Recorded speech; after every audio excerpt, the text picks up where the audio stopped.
Fort Lauderdale is for the most part a pretty clean and safe city, and the specific location my building is in is no exception. That is, usually. It was the middle of January. It was late at night, past 10 o'clock. I was out on my balcony with my feet over the railing, on my laptop, when all of a sudden I heard from down below on the ground someone yelling something. They were yelling, "Yo," and "Hey you." At first I didn't move, taking the assumption that whoever it was talking to someone else. They couldn't possibly be calling up to me. But they followed with, "Hey you up there." And my heart skipped a beat, because now I knew they were talking to me, and my main question was, why? I set my laptop down on the chair and looked over the railing down to the ground below. There was a guy in front of a car in the parking lot, looking up at me, and he said, "Yeah, you." I asked, "What's up?" He told me to come down there so he could show me something cool. I took a better look at this guy, some guy with a backwards hat and tank top on.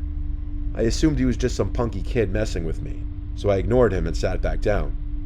When I did that, I heard him laughing as he said, "I'm gonna come up there and skin you alive, you prick." I stood up again and looked at him.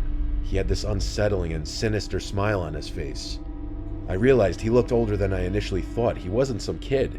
I literally opened my mouth to shout something back at him, but for some reason, I didn't bother. I expected him to yell up a couple things afterwards, but I didn't hear him do so. As uncomfortable as that made me, I felt much safer being inside. I chalked it up to just the occasional coked up Florida lunatic on the streets.